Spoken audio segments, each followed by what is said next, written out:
Olá, seja bem-vindo ao canal Paralelo Metafórico. Antes do vídeo de hoje, gostaria de apresentar a vocês um grande parceiro do canal. Não só parceiro, mas um inscrito ativo que sempre interage em nossos vídeos aqui na plataforma. É o canal do Júlio Chagas.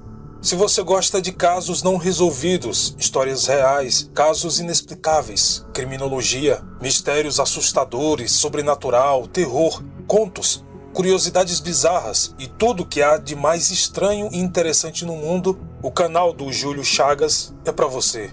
Vão lá, se inscrevam e vamos prestigiar e colaborar com o crescimento do nicho terror aqui no YouTube. Sei que vocês não vão se arrepender.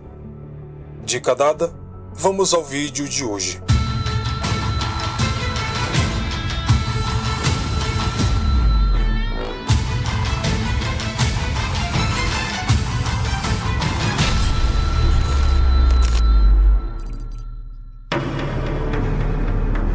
O que leva uma pessoa a matar outro ser humano? Nenhum ato contra outro ser humano causa tantos danos quanto a morte. Simplificando, é algo muito ruim. No entanto, centenas de milhares de pessoas são assassinadas todos os anos, dezenas de milhões ao longo do último século. Desde a matança de bebês para sacrifícios tribais, até o genocídio para a limpeza étnica na última Grande Guerra, pessoas de todas as culturas experimentam ou vão experimentar o desejo de matar. Algumas pessoas conseguem se controlar, enquanto outras provocam tais sofrimentos, apesar das negações sociais sobre matar alguém, apesar das legalidades, das proibições religiosas, interdições culturais, risco de retaliação e ameaça de passar o resto da vida atrás das grades. Alguns agem pelo impulso mais primitivo do ser humano. Cadáveres são um rastro de tristeza e uma sede de vingança está por trás de cada um deles. Muitos acreditam que já sabem a resposta para essa questão, do porquê os seres humanos são maus, mas essas teorias existentes, infelizmente, não conseguem explicar por que as pessoas matam. Algumas teorias sustentam que esta sede de sangue é invocada por mensagens violentas propagadas pela mídia ou videogames, até mesmo pornografia, por exemplo. Mas isso não explica os altos índices de homicídios entre as culturas tribais que não têm nenhum tipo de acesso à mídia ou ao mundo exterior. Existem também teorias que invocam causas exclusivamente modernas, ou seja, a vida conturbada de hoje em dia. Mas isso não explica, por exemplo, o registro paleontológico de crânios e esqueletos antigos que contêm pontas de flechas, projéteis de pedras e fraturas brutalmente infligidas. As pedras e os ossos do passado não deixam dúvidas que matar tem sido um problema persistente na vida humana ao longo da história. E infelizmente não podemos entender o porquê. No vídeo de hoje, vamos conhecer um caso que nos fará refletir sobre a maldade humana. É o caso de Hila Lee Bennett. Abilene 911. Hello? Abilene 911, go ahead. I was hallucinating. You were hallucinating? Yes. I woke up and I thought she was a demon and I killed her. Sherrod Lee Bennett trabalha em 2 empregos para poder sustentar os filhos. Certa noite, enquanto estava fazendo um serviço extra, ela foi surpreendida pela polícia com uma notícia que mudaria sua vida completamente. A sua filha caçula estava morta, e o assassino era alguém que ela jamais imaginaria.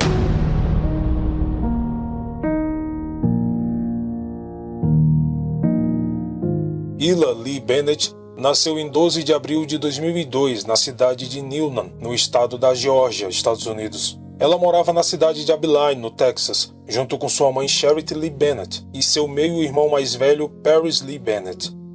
Hila era uma garotinha extrovertida, brincalhona e gostava muito de desenhar.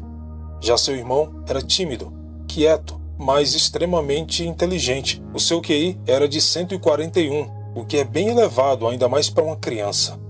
A mãe deles, Sherrod, teve uma vida muito conturbada.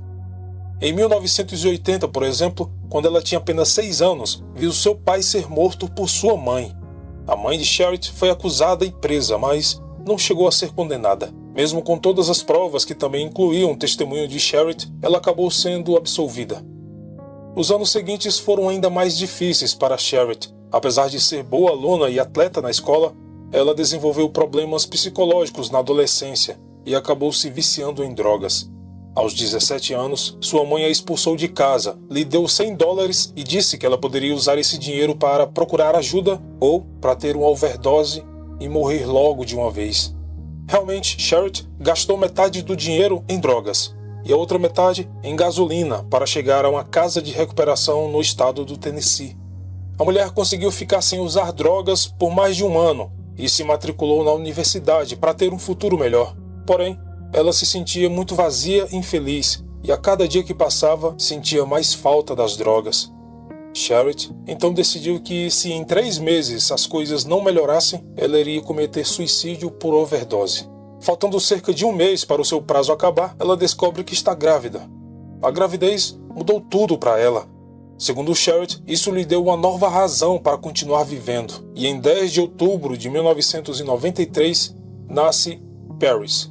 Sherritt estava muito feliz, dizia que nunca amou ninguém tão intensamente quanto amava seu filho e que ele havia salvado sua vida. Nos anos seguintes, Sherritt ficou longe das drogas. Ela morou por um tempo no estado do Alabama, onde conheceu Jonathan Smith. Eles tiveram um relacionamento que durou cerca de 3 anos. Desse relacionamento, nasceu Hila Lee Bennett em 2002. Em 2005, Sherritt se separou de Jonathan e foi morar em Dallas, no Texas, para ficar mais próximo de sua mãe, que estava em fase terminal de uma terrível doença. Foi um período muito conturbado para ela e sua família. Sherritt tinha que cuidar da mãe, dos filhos e ainda trabalhar à noite para sustentá-los. Por causa da pressão, ela teve uma recaída e voltou a usar drogas. Paris tinha 11 anos e sua irmãzinha Hila 2 anos na época. Essa recaída durou cerca de 6 meses e perturbou muito Paris. Ele teve que se virar sozinho e cuidar de sua irmã mais nova, pois a mãe estava sempre muito alterada ou ausente. A partir desse ponto, as coisas foram ficando piores. Sherritt voltou para o Alabama e tentou reatar o relacionamento com o pai de Hila, mas não deu certo. Pouco tempo depois, ela foi morar no rancho de sua mãe em Seymour, também no Texas. Segundo ela, foi uma péssima decisão. O seu relacionamento com sua mãe, somado à luta para se recuperar do vício e o comportamento estranho de Paris, fizeram de tudo um grande inferno. Certo dia, no rancho, Paris brincava com sua irmã e outra garotinha quando ele quebrou um brinquedo com o qual elas brincavam. Hila começou a chorar e Sherritt repreendeu Paris e o colocou de castigo.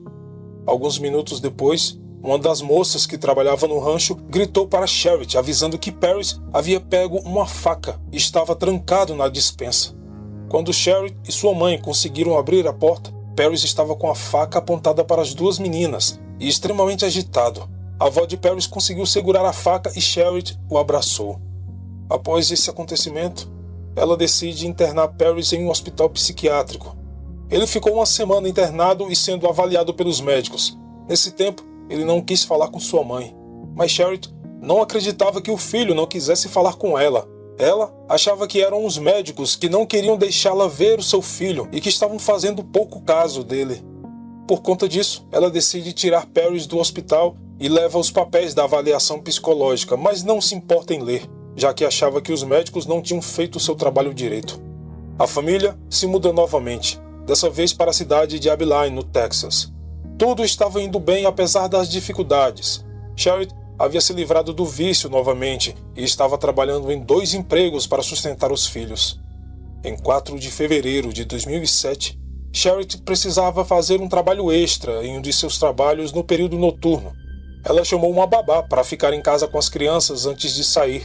Sua filha, Hila, pediu vários abraços e beijos. Segundo Sherritt, sua filha era uma criança muito tranquila e não fazia birras quando ela tinha que sair para trabalhar. Mas naquela noite, especificamente, ela parecia estar muito apegada à mãe, mais do que o normal. Sherritt, antes de sair, também deu um abraço e um beijo em Paris e disse para ele que o amava e que eles passaram por coisas piores, mas iriam superar tudo isso juntos. O garoto não esboçou reação alguma e Sherritt saiu para trabalhar. Por volta das 10 horas da noite, Paris convenceu a babá que ela poderia ir para casa e que ele cuidaria de sua irmã até sua mãe chegar. A moça primeiramente relutou, mas como Paris era um garoto muito inteligente e esperto, ela acabou concordando. Quando a babá saiu, Paris foi até a cozinha e pegou uma faca. Em seguida, ele entrou no quarto de sua irmã que estava dormindo. A observou por um tempo e depois a acordou com chutes e socos. Ila começou a gritar e chorar desesperadamente. Paris então começou a abusá-la. Em meio aos abusos, ele a espancava e a sufocava. Paris ficou fazendo isso por mais de 30 minutos. Depois ele pegou a faca e começou a golpear a sua irmã. Ele a esfaqueou 17 vezes no peito. E segundo ele, foram golpes lentos, pois queria ver a sua irmã sofrer. Apesar de ter matado a irmã, Paris liga para um amigo. Ele diz que a machucou e conversa com esse amigo por cerca de 5 minutos antes de ligar para a polícia. Ao telefone, Paris diz aos policiais que estava tendo alucinações e que viu a sua irmãzinha se transformando em um demônio em chamas na frente dele, rindo loucamente, e por isso ele a atacou. Os policiais, achando que Ila ainda estava viva, passam as instruções de como prestar os primeiros socorros até a chegada da ambulância. Porém, Ila já estava morta e Paris fingiu ao telefone que estava tentando salvá-la. No relatório da autópsia da menina, foram apontadas perfurações profundas na região do peito e vários cortes nos dedos, pulsos e antebraços, indicando que ela estava lutando pela sua vida durante o ataque. Pouco depois da meia-noite, Charity estava ajudando a fechar o local onde trabalhava. Foi quando os policiais chegaram e disseram para ela que sua filha havia se ferido. Ela então perguntou para qual hospital eles a levaram. Os policiais disseram que ela estava em casa. Ela ficou confusa, pois se sua filha estava ferida, por que não a levaram para o hospital? Ela então questionou isso aos policiais. Foi quando os policiais disseram que a pequena Ila estava morta. Charity desmaia na hora. Os policiais a socorrem e a levam para um hospital. Quando acorda, a primeira coisa que pergunta é onde está seu filho Paris e se ele está bem. Os policiais então dizem para ela que ele está bem e que está sob custódia. Charity, mais confusa ainda, questiona os policiais do porquê ele está em custódia. Então eles dizem que Paris matou Ila. Segundo Charity, nada mais fazia sentido para ela. Ela disse em várias entrevistas que quando contaram que sua filha estava morta, ela se partiu em 1 bilhão de pedaços. E que quando falaram para ela que o seu filho era o assassino, era como se alguém tivesse pego esses pedaços e quebrado tudo novamente. Charity conta que pensou em suicídio, porém, ela ainda tinha o Paris, e mesmo depois de tudo, ainda amava o seu filho.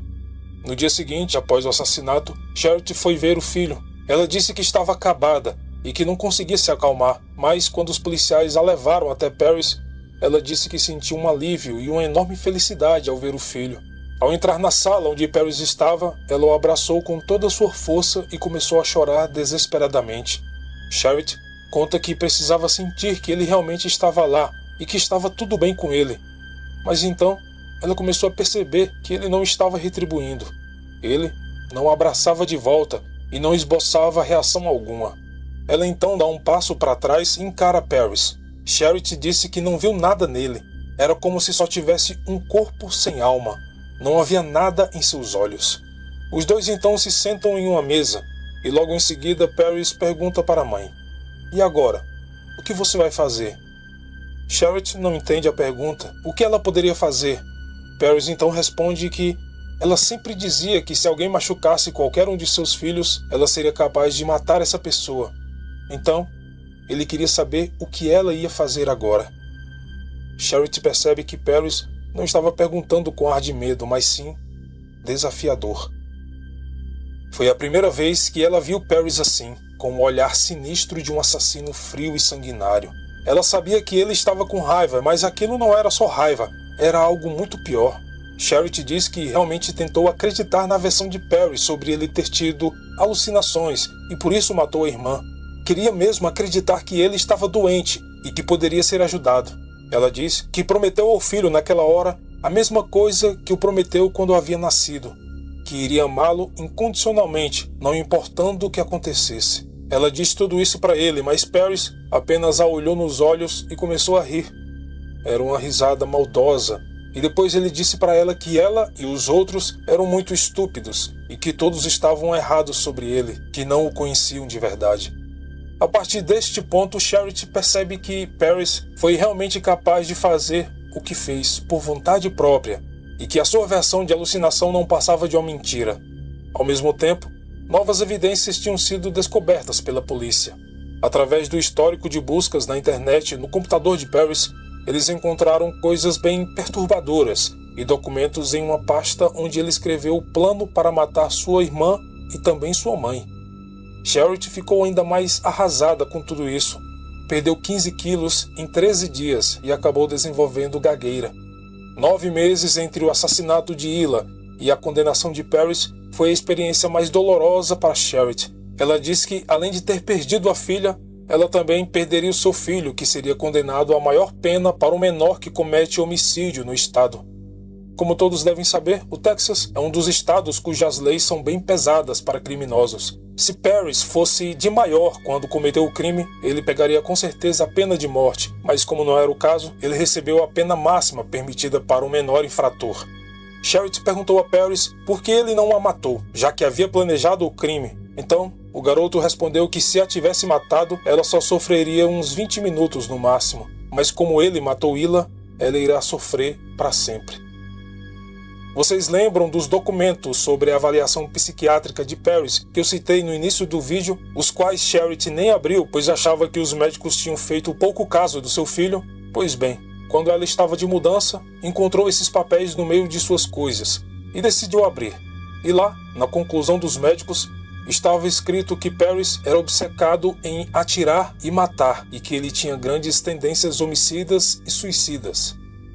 Em agosto de 2007, Paris foi condenado a 40 anos de prisão. Hoje, aos 26 anos, ele dá algumas entrevistas para programas de televisão que fazem matérias sobre o caso. Segundo uma dessas matérias, é dito que Paris tenta manipular os agentes penitenciários para saber o atual endereço de sua mãe.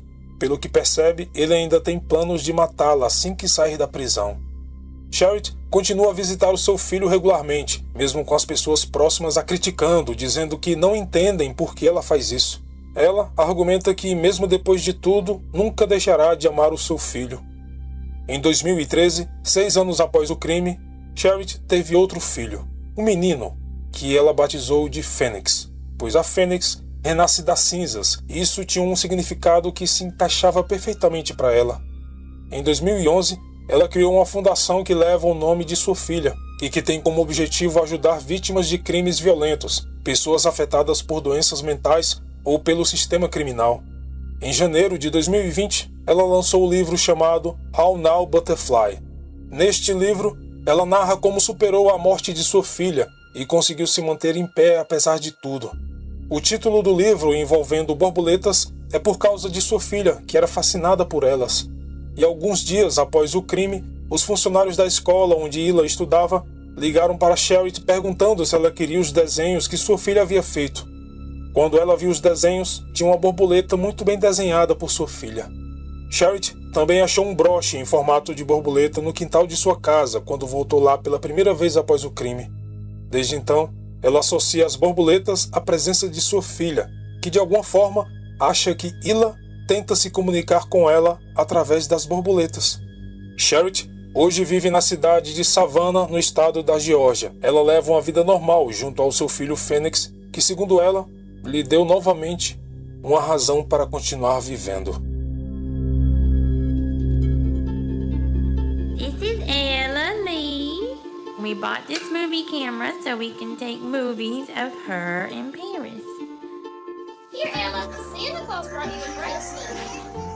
It says Ella. There we go. Show Mama. Look, it says Ella. Hang on, you need to open one. Is that for me? Okay. Cool! Open this one, Ella. Here, hold your video game up.